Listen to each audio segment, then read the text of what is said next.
everybody. Welcome to the ACHA Men's Division I Preview Show. Rhett McGibbon here alongside Patrick Strawn. Got a lot on the table for you tonight. We're going to break down the top 25 preseason rankings, also look at some of the best kept secrets in the ACHA. But first, the UCO Broncos. This is a group that, 10 years ago, I'll be honest, if I said, hey, I know exactly who this team is, that'd be a lie. This is a group that has really come into the forefront of the league over the past 10 years, and, 2 of the last 3 seasons they've won. So, Pat, my question to you is, how has this team grown into what they are today? Well, I think it all starts with their coach. Coach McAllister has done a phenomenal job, not just recruiting, but more importantly, he's getting guys buying into the team dynamic and to the system. The community scoring. This team does an excellent job distributing the puck and getting everyone involved. But this team had 8 guys with 30-plus points, and 3 of them had over 40. That's huge for any championship caliber team. And also, the biggest thing, they're a defensive-first effort team. And I know for a guy like you, defense is key to the game, and you like that. I absolutely love defense first, but I think I love their goaltender even more, Alex Henry. I watched this kid through the tournament last year. He's dynamite, right? 2016, a stellar rookie season for him. And this kid, just going into that game against Ohio, I thought Ohio, honestly, going into it, I was like, Sean Hogan's boys are going to get it done this year. But Alex Henry showed up, just made some bell ringers of saves. And I think he was a big reason that they walked away with their second cup in 3 years. Yeah, absolutely. I think you look at it any time that a team has won the national championship the last couple of years, what's been the key reason? It's always been the hot goaltender. Yeah. And this guy really turned it up when he got to the national stage. I mean, 91.4% save percentage during the season. What does he do for an encore? When he gets to national championships, 93.9%. Yeah. So almost cranks it up to 3%. That's huge. And then you also get, as I said, that community scoring. Sam Rice was a key cog in this, tied for most points in all the league at nationals. He had 8, and that's why he led not only to tournament MVP, but also second-team All-American. I know they're definitely going to miss Sam Rice, but let's talk a little bit more about Coach McAllister. This is a guy that I think, you think about top coaches in the league, and you've got Sean Hogan up there. He's coaching Team USA. You've got Regier up there as well, but I think McAllister has really stapled his name in there in the sense that, he's got a group out west, and sometimes out west it can be harder to recruit, but he's bringing in quality guys, and he gets them, like you said, all bought into the same picture, and they're dummying guys at times. Like, there's just such a quality team. They're a lot of fun to watch. They play a Western style of hockey. It can get physical, but it has skill mixed in with it. He does a stellar job with that program, making it top notch. Yeah, and I think one of the key things about him is obviously, as you said, his recruiting aspect has been huge. The first time they won the national championship in 2015, no surprise, he was coach of the year. Yeah, but this is how good he was. In 2009, back when, as you said, they were still a bit unknown, that guy was named coach of the year back then. That is huge coming by the way of him, and it's also for the league because more importantly, it's one of those few times that the guy that wasn't the national champion was coach of the year. So that's huge, and that just kind of showed his pedigree and kind of took off from there. I mean, he continued to build and slowly got things going. 4 straight years into not only national tournament, but more importantly, 4 straight years into the quarterfinals. I mean, it's 4 straight years they were in the top 10 of the nation. So that's just huge, and then slowly the things started just chipping away, started stepping up, and then lo and behold, they finally broke down that door and won their first title, but now they got 2. Well, the mastermind is standing by with Monica McKenzie right now. Thanks, guys. I'm joined by head coach of UCO, head coach Craig McAllister. Coach, congrats on winning the championship last season. When you were starting out the year, did you feel like you had a team that could make it all the way? I thought that we started to gel and we won several. I mean, we went on a little bit of a win streak of 15 in a row, and so I thought, hey, maybe we've actually achieved where we needed to be, get our chemistry right, have everybody working on the same page. And fortunately for us, it worked out exactly that way. But you never know, and you're always nervous when you first get inside of the tournament. It didn't go quite as well as we planned because right off the bat we went down 2-0 against Illinois, and I was like, oh boy, here we go. And so fortunately enough, we were able to rebound off of that and slow start and never look back after that. So it was fantastic. Yeah, absolutely. And talk about how you plan to use the momentum from that tournament now carrying over into this season. Well, we're a little fortunate that we actually, a couple years ago, we won it, and we learned our lessons to a certain extent about starting off slow, not really, you're going to get everybody's best effort. And that's just the way it usually runs down to. And because of that, you can't take any night off. You can't take a shift off. These guys are going to have to work hard the whole way through. Using that momentum and all that, it's great to use it for the veterans, but all the new guys that we have coming in here, they're the guys that it's really going to kind of come down to as well. So we have to get them on the same page. We have to keep pushing them, and they have to understand that it does take a huge effort for us to be able to even come close to what we did last year. That means all the way to the top 4, all the way through into the tournament. Yeah, absolutely. And one of those veterans who is returning, Sam Rice, he was tournament MVP, and you do have a few other key guys returning. Talk about, I mean, the possibility of maybe having a back-to-back championship here. Well, it would be nice, but it's so far away. It's really hard to see that. It's just, I have to kind of, it's my job to make sure that these guys are actually all in queue and on the same page. It really is. And so it took us a while to do that last year. Hopefully it won't take us quite as long to get on that same page this year. They have an advantage where the guys that are there, we have a few of them that the seniors, we have like 6 seniors that have actually won it twice now. So that kind of gives these other guys an insight that it's not easy. It's not what they think. I mean, it's really tough. And Greg Powers texted me last year when we were on our way home while everybody else was in the Final Four, and he goes, "It's pretty tough to win that again, isn't it?" It's like, it's extremely hard.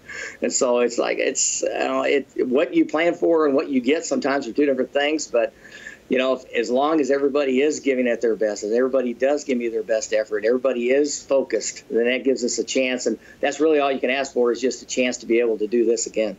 Yeah, absolutely. Well, you've certainly developed the reputation of winning the championship 2 in the past 3 seasons. Does that add any pressure to you as a coach or to the players? I think it's kind of overwhelming to some players. It really is. The pressure can get to them at times, just simply because we have that bullseye on our back and everybody's just kind of pushing. Normally, there's some guys that would take a night off, and they can't do it. They absolutely cannot do it, because every time we do that, we'll end up losing to somebody that, I don't want to say there's a lesser team, because there is none in the ACHA, especially in our league. But you're talking about teams that actually can go up and they can really bite you because they have the abilities. And you may take somebody has a bad day or whatever, or takes a shift or 2 off here, and that's what ends up costing you. So a lot of pressure on those guys to perform each and every time they go back out in the ice, because we may not be able to capitalize on some of our opportunities as well. Yeah, absolutely. Well, thanks so much for your time, and best of luck this season. I appreciate that. Thank you very much. Hey, great to hear from Coach there. And Pat, it's almost an afterthought now that they went down 2-0 to Illinois, in the tournament, and then they fought back, because they had such almost felt like a seamless tournament that you kind of forget they did face some adversity early on. Yeah, I mean, playoff hockey is one of those beasts. You can't ever predict what's going to happen. Upsets happen all the time. I mean, we talked about it before, that there hadn't been a #1 to win until like a few years ago, as far as #1 rank coming in the tournament. But as Coach McAllister said, that team just bought in. They really didn't get down on themselves. They believed that they still had the ability to come back, and that's what champions do. I mean, this is a team that's won the Western Conference 2 years in a row, and then even the year before that finished 2nd. So they know the little thing about not only that adversity, but even pushing through adversity. And I think they were able to do that because they faced a talented team in Illinois. But at the end of the day, the puck started flying, and once they got that first goal, I think it started to just build the confidence, and everyone's like, we're in this game, we can do this. And lo and behold, took them to a national championship. Yeah, I think this is a group now as well that has the ability and has the potential to go back-to-back years. That first year they won it, they didn't do it the next season because they didn't realize how much work it took, and also that the target was on their back. Guys came in each and every night wanting to play these guys and wanting to dethrone them. But now, the Henry's back in between the pipes. This guy can steal you a couple games. They have a solid backup goaltender, and I think the vets on this team will realize, you know what, guys, it's going to be even tougher this year, but let's show the league, let's show the nation, really, that we can get this done. Yeah, I mean, Coach McAllister talked about it. He's like, yeah, I'm losing a couple key guys, but at the same time, I'm bringing in some good, strong guys that not only have some good junior experience, but also some D3 experience. So that's going to be huge, too. And you said it right there. Henry's coming back. This is a guy that was an all-rookie honoree. Then he did a phenomenal job all tournament this past year, and he's going to be a key cog in not only keeping this defensive first effort, but also a guy in Tyler Minks. He's going to be leading them on the back end, the all-conference honoree. Watch for him as well, really command this team from the back end and be a key reason why this team's going to be one of the best defensive teams again. Yeah, definitely going to be fun to watch. Well, make sure you stay with us. When we come back, we're going to break down the ACHA's preseason top 25.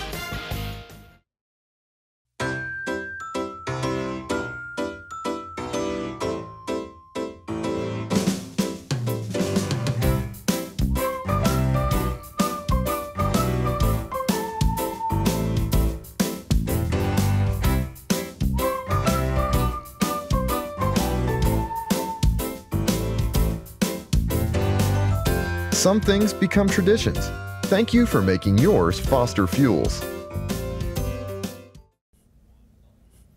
Hey there, welcome back. We're going to break down the top 25 in the preseason ACHA poll right now. And Pat, this is the fun part for you because this is where you start to get a little controversial at times. But let's take a look here at the top 25. UCO, obviously, they should be number one. I heard you guys talk in the women's show. Liberty's number one. Just to go to the women's show real quick that you should go and watch.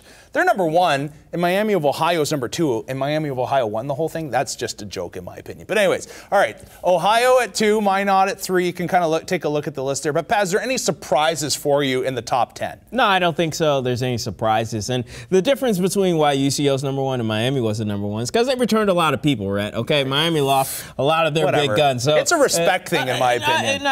Anyways, UCO, that's why they're able to be still where they are. And they should be number one. I mean, you look at it, the pedigree that they were able to come in last season and even end the season on more respectively, that's what it's going to be. And you just touched on it last segment that this team could go back to back. Yes, so why wouldn't you put them at number one? Ohio, I think that is a little shocking. They lost 10 key guys for that team, and they're still at number 2. That's huge. But Sean Hogan is a guy we all know and love that he knows that he's going to get things going, especially. Oh, yeah, absolutely. He's a married man now, by the way. He is, yeah. But congrats. He was able to bring in 10 new guys to replace some of those key cogs, some of those key All-Americans, and add Michael Harris, former captain and former All-American, to his coaching staff. So, I mean, that's a thing that I think that's going to be really huge for that team. And then you kind of look down the line. I don't think anyone's too surprised by where everyone is. Minot, Adrian, they should be there making the Final Four. You take a look now at that 11 through 20 range. That's an interesting feat.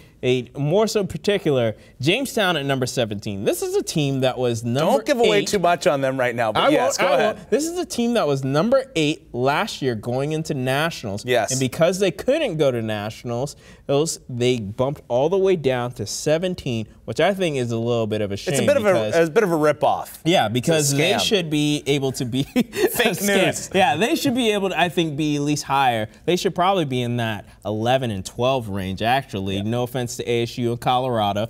Oh, please leave your hate tweets at home because I don't need them. I'm just stating some facts because they're being penalized because they didn't compete at the national tournament. Right. When really they had the team that should be there. Yeah. Let's take a look here at the last 5 teams on the board. And, you know, there's no real surprises here. Rhode Island, Kent State, Rochester, Syracuse as well. I thought, you know, at least for me, I think that's fine. I think Rhode Island, that's a team that's probably going to crack the top 20. That was a young team last year. Yeah, they were solid last year. And so, like, they're going to be dangerous. They're going to be a team that people need to watch out for because they're going to see them down there at that 23rd ranking. They're, we'll roll over these guys. And they might be surprised by them. Rams. Syracuse, I'm very excited to see what they can do, especially join the ESCHL, which we'll talk about later. In particular, one guy, Peter Owen Howard. This guy was one of the top rookies last season, and more importantly, one of the top scorers of all the ACHA last year. So he's a guy that you got to be looking out for, especially in the new conference, and see what kind of damage he can do. Well, let's kind of go through some of these teams here and recap our thoughts. We're not going to be able to touch on all of them, obviously, otherwise it'd be a 2-hour show. But I kind of want to say Ohio. They lost some pretty big guys, some key cogs in their lineup, but they were able to bring in 3 NCAA D3 transfers. So I think, once again, Sean's going to have these guys. He is a methodical coach. Yeah. You can't say anything different about that, and he really gets his guys to buy into the system. So I think, you know, he brings in some talented individuals, and I think, once again, Ohio, I'd be amiss if they weren't in the top 5 at the end of the year. Yeah, absolutely. I mean, he's proven his championship pedigree back at Oakland, and then, more importantly, at Arizona before he came to Ohio, leading them to their first NCAA championship and first win over ASU in who knows how many years. Back when people didn't know when UCO was a team. That's right. So that's how long they've been getting it done. But yeah, so I mean, we all know what Sean Hogan can do. And you got to look at some of these other teams. Michigan Dearborn, I think that's a team that you got to be looking out for coming out of the GLCHL. Oh, they're going to be huge. They're a top defensive team.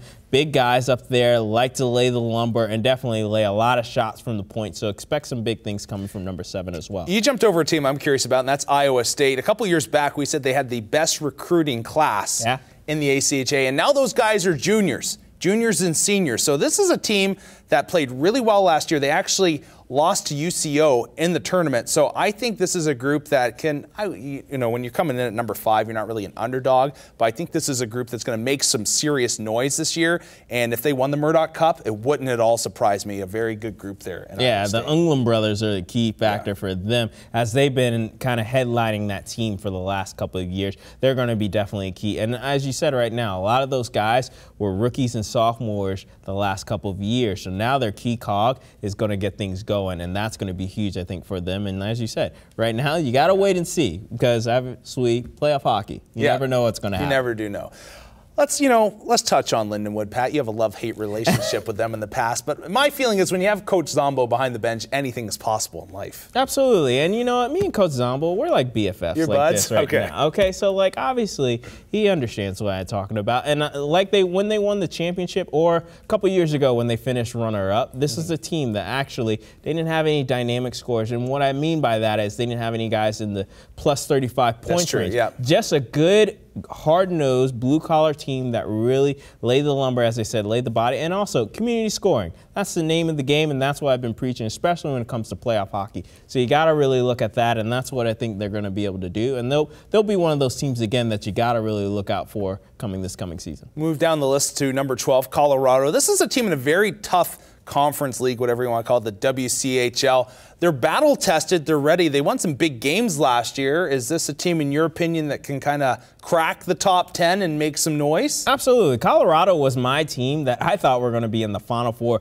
coming into the season, because they got a lot of transfers from some of the different schools and some of the big name transfers too. So I think that's going to be the huge thing for them. And obviously it's a matter of them, can they just get it put together? Because as long as you stay in that 5 to 12 range, which I think they probably will stay in, and playing in one of those tough games, you're going to see them obviously get better as the season goes, and then they're just going to be one of those top teams again. And I feel like we keep talking on them, but yeah, are they able? They're only 2 spots out, so it's definitely possible for them to crack it.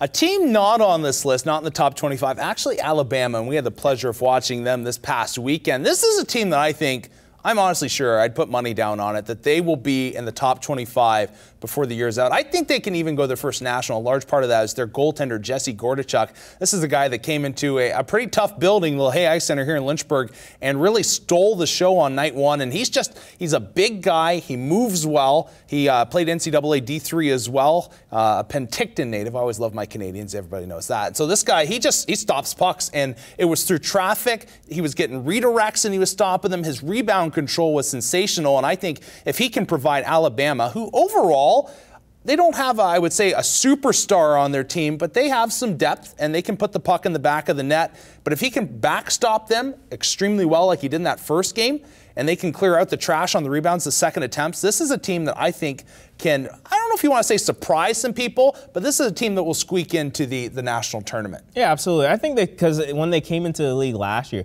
they surprised some people. I mean, you take a look, they were able to beat Minot on the road, and then also Oklahoma, which I think no one expected to be able to split. And like, it was kind of crazy because they would get thumped the first game and then take it to them the next day. So that's the crazy part. But also, you got to look at 2 key guys they got for them on the front lines, in Taylor Joseph and also Pierre Ouellet. Pierre was the first Division I All-American for this team. He's a dynamo defenseman. He scored a dynamo goal too that got redirected. He got credit for the goal. Dynamo. Oh, he is a dynamo. He's just a gem, a beauty and a gem is what I need to call him, because obviously he looked phenomenal and did an excellent job on the back end. And he's going to be an All-American candidate again. And then Joseph, great two-way forward. You got to expect good things for him. You got those two kind of leading your team with points. He thinks they're going to get everyone else in line. And then first-year coach and Kyle Richards, he did an excellent job really game managing and really adapting to the game plan that the Flames laid, and that's why they came away and split the weekend with Liberty. So if you look at this list here, kind of give me your crystal ball. Who's going to make the biggest jump up? I think the biggest jump up, I'm not going to give much away from them because we're going to talk about them soon, but it's going to be Jamestown. You watch. These guys are going to crack. I believe they're going to crack the top 10. I'm just going to say it right now. I think you're They're going to be able to put some teams in notice, and we're going to touch on why they're going to crack the top 10. But this is going to be the team that I feel is going to make the biggest headway, as you would say, as they are going to move from where they are at 18th and then, as I said, top 10. We'll have to wait and see. Well, make sure you stay with us. When we come back, we're going to break down the first week of ACHA action. Glad you're here. You might have heard some things about Liberty University. like how we're just a little Christian school in the middle of nowhere. And there's nothing to do here. I mean, come on. You know us. Boring. Boring? Yeah. They say we don't work as hard, think as hard, try as hard. I object. The truth is, well, we might surprise you.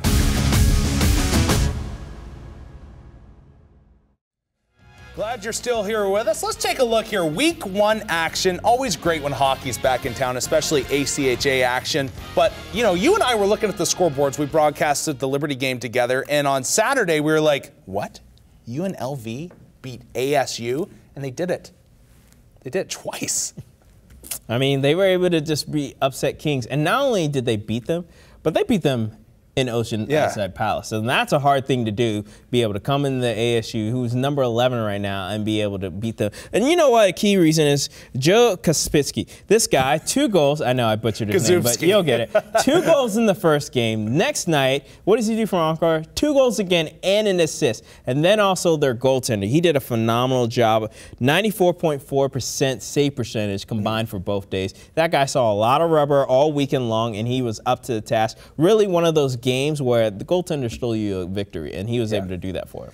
The key matchup coming up this week, though, in our opinion, is they're going up against Colorado this week. Can they do it again? And if they can, you will see them in the top 25. Absolutely. If they're able to beat Colorado, they don't have to sweep the weekend, but if they can split, and potentially they could make top 25 before these rankings come out, before the time the show's over. But if they're able to at least, that's true. Yeah, if they're able to at least split with them or keep it close, you're going to definitely see UNLV, and then that's going to get people wondering, like, is this who's this team out there in Vegas? Is this a team that we overlooked at? I think, you know what it is? It's the Golden Knights. Golden Knights going out there. That's what got hockey buzz going on. The Rebels are like, who cares about the Knights? They wear white gloves, and we don't like that. Come watch us instead. All right, let's move on to our second game. Alabama over Liberty. We kind of touched on this already, but a team that we were just talking about can do some good things this year. Yeah, absolutely. I mean, we touched on it a minute ago. Alouette and also Joseph really doing a good job in the front end. And then it was their goaltender, which I know you love. You were raving all about that guy. He was so good. And he did a phenomenal job. I mean, this guy in Gorchuk, he was able to get 74 saves on the weekend. 97.5% save percentage the first night in the 3-1 win. That's huge. He was really stopping pucks, denying all kinds of chances, denied a couple breakaway chances too, by the way, at the Flames. But then the ship got the ship got ridden and fixed. Yeah, I butchered that. But anyways, Grant Garvin was the key why. There's a reason why he wears this A on his chest. All right, it's for awesome. Because that's what he did. He had a great night the next night. 2 goals, 1 assist, and really led by example. That top line started flying, and he was the key reason why. Grant Garvin showing why. I think he's a little slighted because he didn't make the All-American team last year. And obviously, keep doing the way he did on night 2. He's going to be an All-American. One last thing about Alabama real quick. Their captain, Soifer, he's a guy that actually, you know, captain's usually first guy off. He doesn't have to do any extracurricular work. He's picking up all the sticks for the team. So I think you see, you know, servant leadership like that. No, I'm being serious. Servant leadership like that, they'll stand up. Those guys will die for their captain. And the fact that he did that, I think this team will go a long way. Absolutely. Just because of that. Just leading by example. That's what it was. 100%. All right, Delaware losing to Westchester. This one kind of had me scratching my forehead as well. Yeah, absolutely. The defending regular season ESCL champs. You can't be losing to, let's just say it, I'm sorry, Rams, if you get mad at me, but you were at the bottom of the barrel in the conference last year. Obviously, a lot of talent on that team, Coach Schwal's group, but able to squeak one out. You're able to do that a couple more times, you're going to start turning some heads in this league, and potentially they're going to be able to right the ship, and then they're going to get things going and hopefully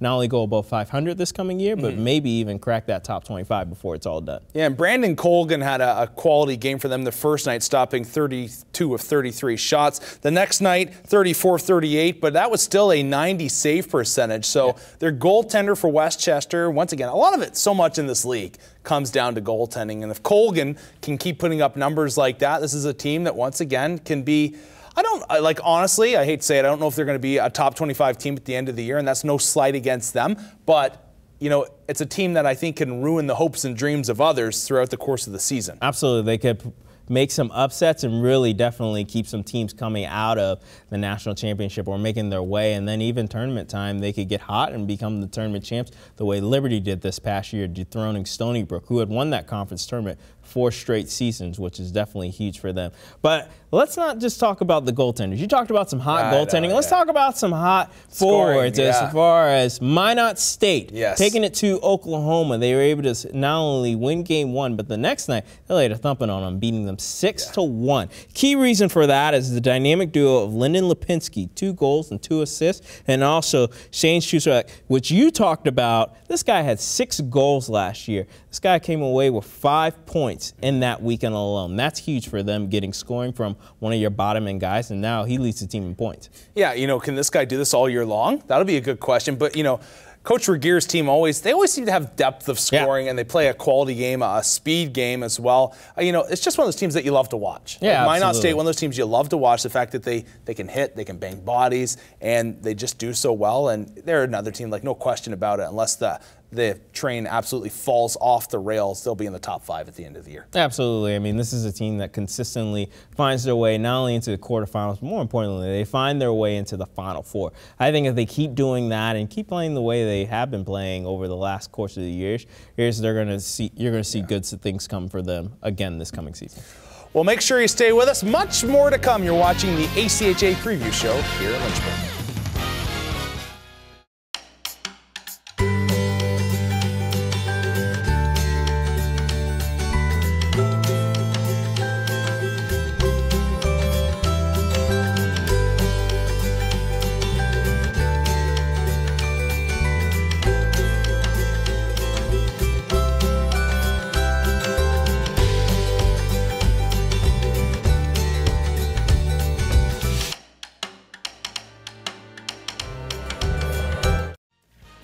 Hey there, we're glad you're still with us. Lots of stuff going on in the league this year, and one of those things that we think are going to make a big impact, and that's the Jamestown Jimmies. And Pat, I know you were kind of mentioning them just moments ago. This is a group that's going to put a hurting on somebody real bad. Yeah, absolutely. This is a team that you could call them upset city the way they were taking it to teams last year. I mean, they were able to, the list goes on and on. Minot, Ohio, Colorado State, Iowa State, Utah. They were just taking it to everybody that was ranked and everyone that actually made the national tournament. So they're going to have a chip on their shoulder coming into this season because they feel like they should have been there, and a lot of people believe that they should have. Well, we have our opinions about them, but let's send it over to Monica again. She's standing by with a couple of Jimmies. Thanks, guys. I'm joined by 2 Jamestown Jimmies players, Cole Sonstebo and Eric Buckley. Thanks for being here, guys. Thanks for having us. Looking at your first D1 season ever as a team, were there any expectations or challenges that you faced that you weren't really expecting? It was kind of interesting because we just had, everybody was new and everybody's a freshman basically, so I thought it was kind of interesting to see how everybody gelled. I think our first few games were a learning experience. All of us kind of playing together for the first time.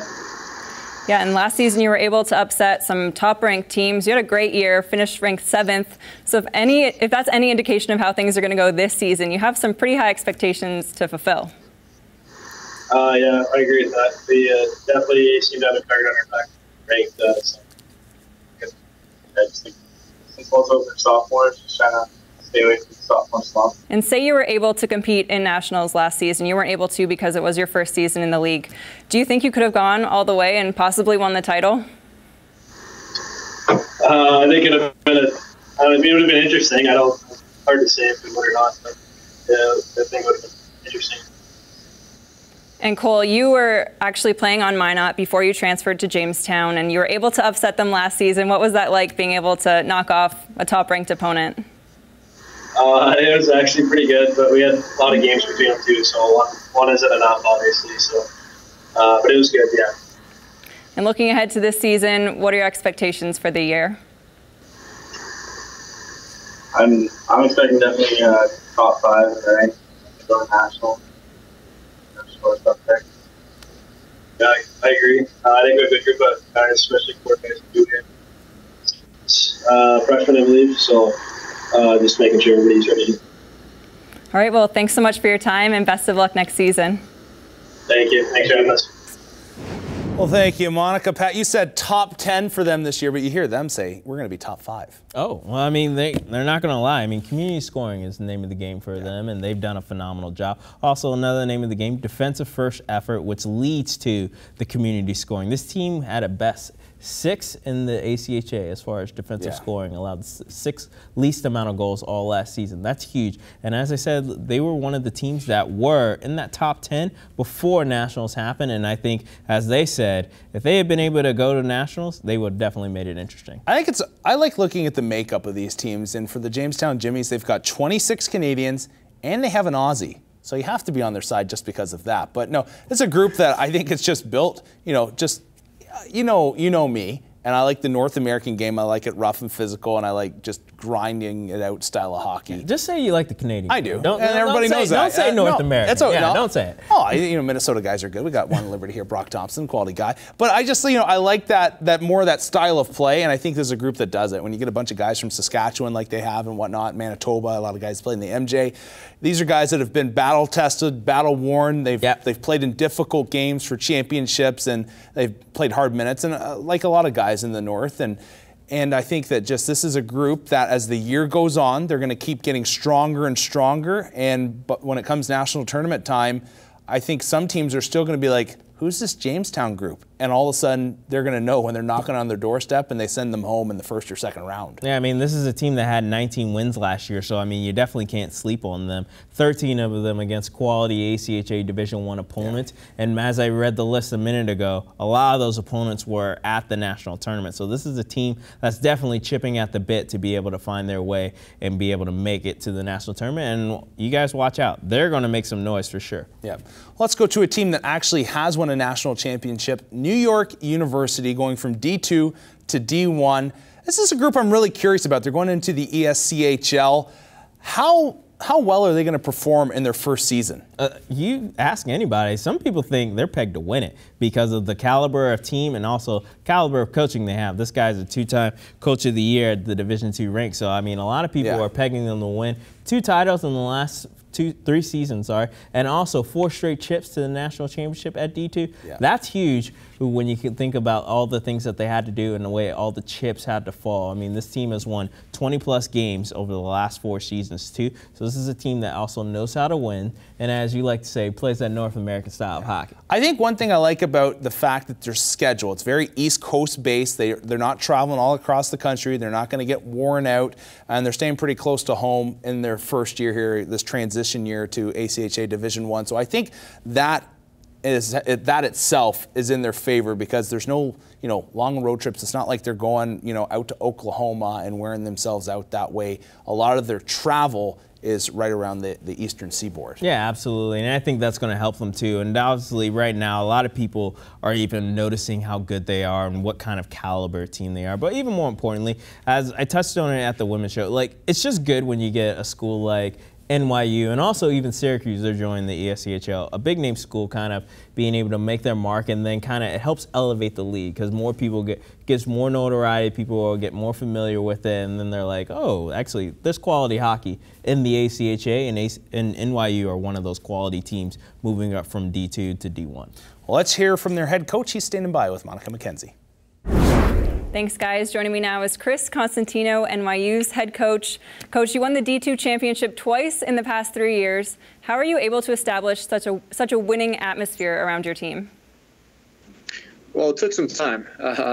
Thanks for having me, but it definitely took time. I mean, it wasn't something that happened overnight. But I think what it is, I think as a program, we've really respected how hard it is to win a championship, and we've been fortunate to have just a great group of guys over the years that have bought into what we're trying to do. Obviously we've got a new challenge on our plate, and we're looking forward to it. Yeah, as you just said, you're making the jump up from D2 to D1, so welcome. What challenges do you anticipate this season making that change? Yeah, I mean, we learned pretty quick. Last year, obviously, in the championship game against Liberty's D2 team, we only won that game by a goal. So we knew right away that, okay, if we're going to have to compete against Liberty's D1 team, we're going to have to get a lot better. So, we've been doing a lot of video, watching some teams, around our league, and we can tell the teams are going to be deeper, the players are going to be stronger. So we know we need to get better, and we're real happy with the recruiting class we brought in. We're real happy with the returning players that are on board, but we haven't even selected our team yet. Our first tryout is coming up, so but I think we're going to be ready to answer the bell. What made you want to move up now? Well, I mean, the opportunity came to us, and we're not the type of program to turn down a good challenge, and we were real happy with the direction our program is going. We have a ton of confidence in our players that they're going to be excited about this jump and be prepared for this jump. And listen, we take a ton of pride of being New York City's college hockey team. So if we have the opportunity to bring the highest level possible to New York City and NYU, we jumped right at it. So it's a move that we're super excited about, and looking forward to get after it. As you said, you're going to be joining the ESCHL. So what expectations do you have for the season? Yeah, it's going to be a battle every night. We're looking forward to it. Anybody can win on any given day. So, we know we got to be consistent day in and day out. I don't think our culture is going to change too much as a program, but we definitely know that we need to do a better job executing for 60 minutes every night. So, like I said, it's going to be a real good challenge. We know we got our work cut out for us, but we're definitely looking forward to it. All right, Coach, thanks so much for your time, and best of luck this season. Thank you very much. Thank you, Monica. All right, when we come back, we head out to the Wild Wild West with Chris Perry. Don't go anywhere. We the people. We are innovators, dreamers, leaders. Yeah, we feel pain. We get tired, but it won't stop us. God's call is our pursuit, and we will champion His name.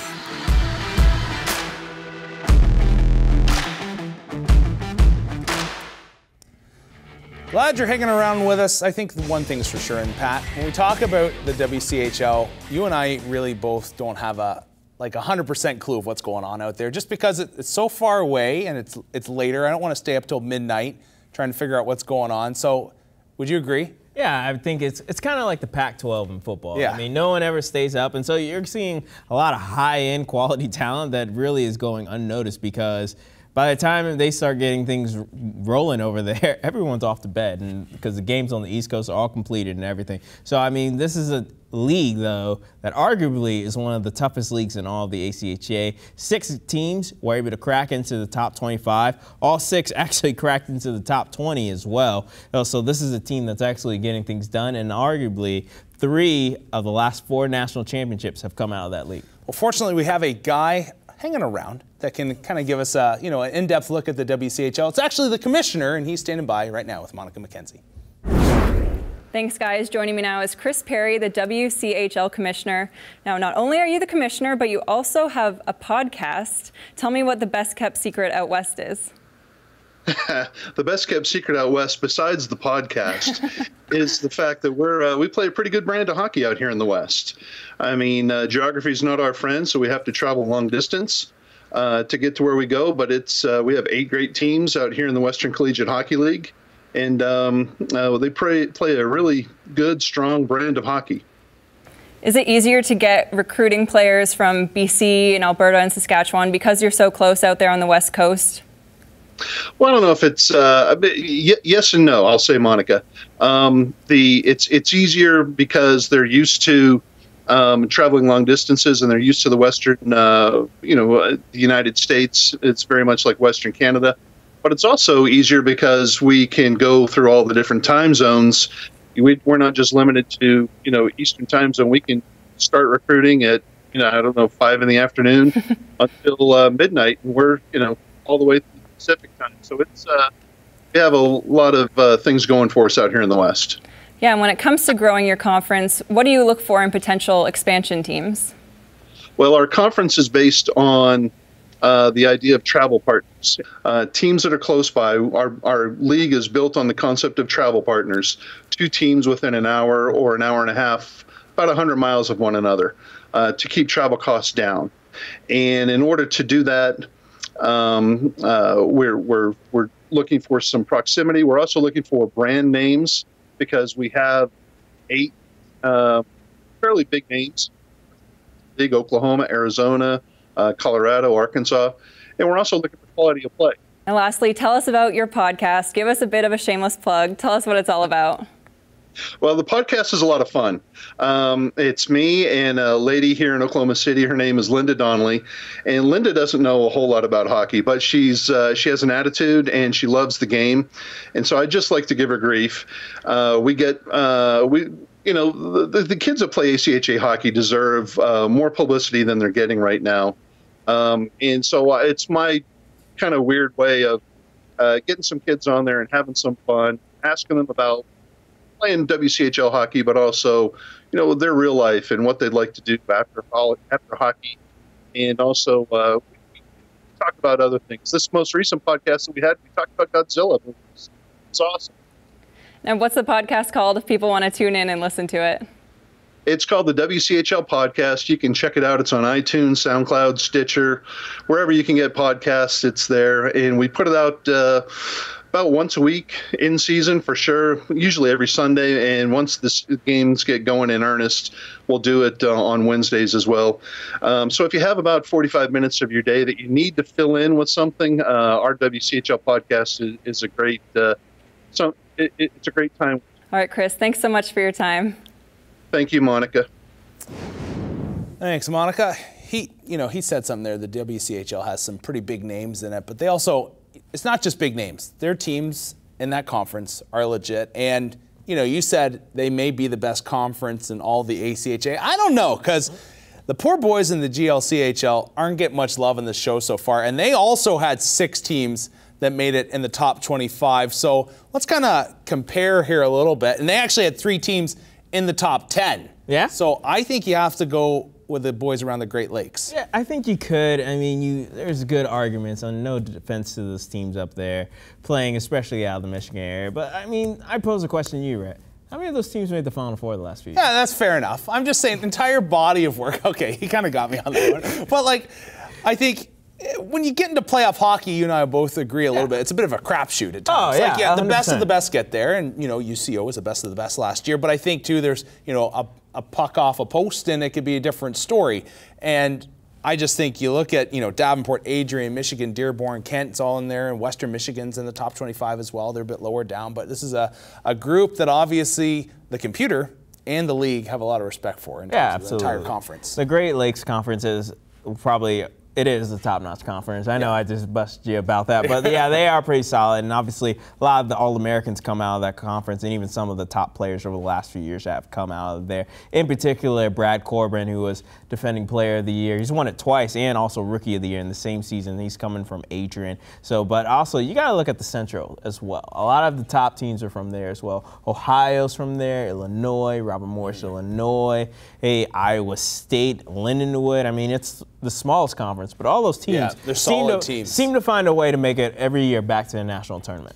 Let's go from the west to the east, the ESCHL. And this is a conference that, a couple years back, you might say the only 2 good teams are Delaware and Stony Brook, but it's really shown some growth. Yeah, absolutely. I think adding Liberty was huge to that conference because of the fact that I think it was actually a good partnership for both teams, because for Liberty, helped them with being able to get a consistent schedule and also keep them more local based and on the East Coast as well, because instead of trying to be independent, and also gives them championships to play for, not just the regular season, but the tournament title, which they were able to win in their first year.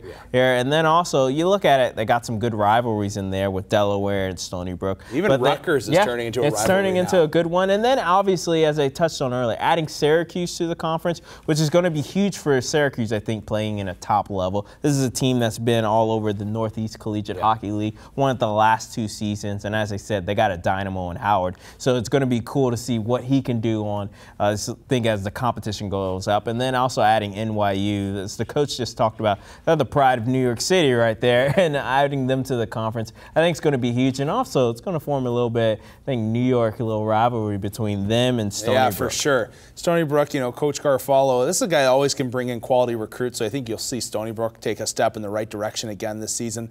Delaware's the one team in the ESCHL that I think may be kind of dropping a bit. And, I know they're going to get angry at me, and so be it. But this is a group that, you lose to Westchester right off the bat, and, it's been a long time since S.J. Broat was tending the pipes for you. Yeah. So I think it's a little hard. I think it's a little hard because when Stony Brook really came on hot at the end of last year, and a lot of people thought, like, they're going to win the conference, they're going to win the regular season before, and they were able to hold on just a little bit. But I think what's hurting Delaware is a little bit the changing of the man behind the bench. They're about to be on their third coach that is tough. in about, I believe, 4 or 5 years. So that's really, I think, been the issue, especially being able to establish that culture that I think that they need. So that's huge. But also the consistency, as you said, Stony Brook. Coach Garofalo, everyone talks about this guy. He is a madman recruiter. This guy, they say he's always on the horn, talking about kids, getting them to come in. And then when they get there, they literally buy into the system, and you see it. It's like the last few years, because I got some heat over saying, oh, I don't know if Stony Brook's going to be back. But they find a way to just continue to plug new guys in to step up, especially guys that might have not been a factor the year before. Well, keep hanging out with us. When we return from the break, we talk about the best kept secrets in the ACHA.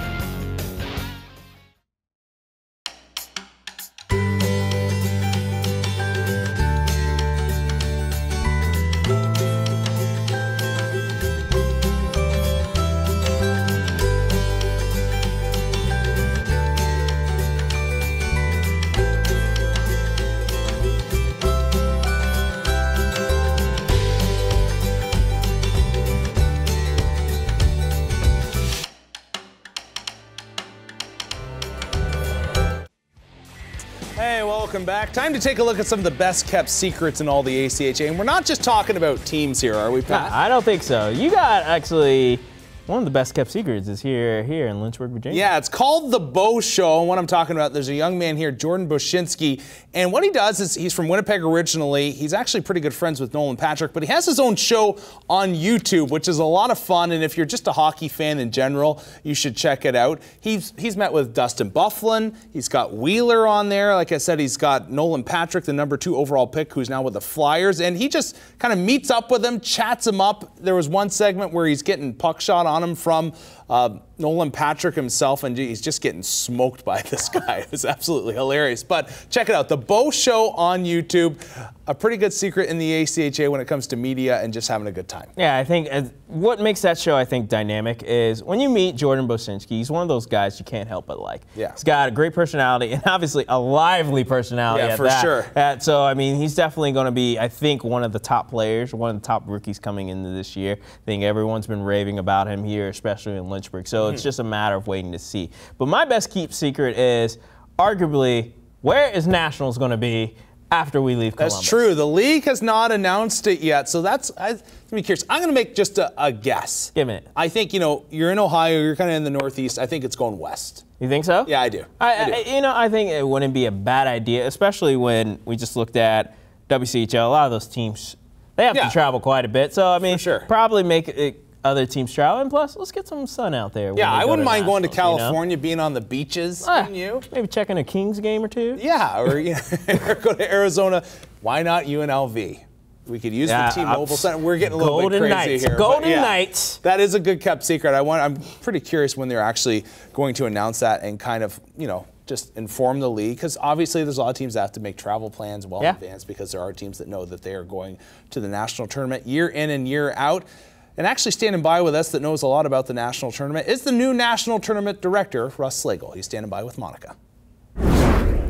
Russ, I know you were added on just this past summer, but you were there in Columbus when the tournament was going on. So tell me a little bit about what the league thought of how the whole thing went, having 5 teams in one location. I believe the league thought that the tournament went extremely well. With everybody being in one location, we were still scattered a little bit amongst the Columbus area, but with having the 5 divisions in the one location, it went well. Can you give me your vision for the next 5 years of the national tournament? Well, the vision for the next 5 years of the national tournament is to build on what we did last year with the 5 teams being in one location, and to to take the things that we learned from 2017 and to build for 2018. Now, I don't want to get you in trouble, but I am curious, are you able to disclose the location of the 2018-2019 tournament? The 2018 tournament is still going to be in Columbus, obviously, because we have a commitment with them. I can tell you that the board, the ACHA board, is in negotiations with other areas to try to bring the tournament to different locations. We are looking primarily to try to do 2 to 3 years in one location and then move on to another location and to keep trying to move it around. All right, well, thanks so much for your time, Russ. Excited for the tournament next year.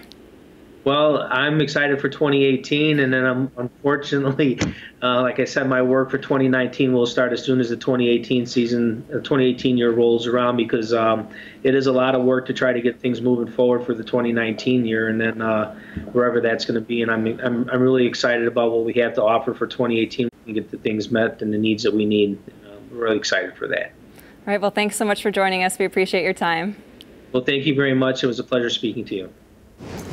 Thank you, Monica. I think, Pat, you and I can both say that the time in Columbus, I saw it from afar, you were actually there, but overall it was a success. Yeah, I think as the way he touched on it, like, it was just nice having all the teams there in one location. I mean, you saw teams from different divisions going to watch everybody else play. Yeah, so I think cool. that was huge. I think having the championship games in the Columbus Blue Jackets practice arena, I think that added a different little aspect and feel to it, because it's a legit arena for sure, for something just to be the practice arena. So I think that was cool. Plus, it also allowed them to be able to tour Columbus, which is a nice city, nice area that they're around, and even more importantly, they got to go watch an NHL game. Yeah, that's good. And I think also all 5 divisions kind of, they're not exactly at the same time, but throughout the same couple of weeks was a nice element as well. All right, time for the fun part.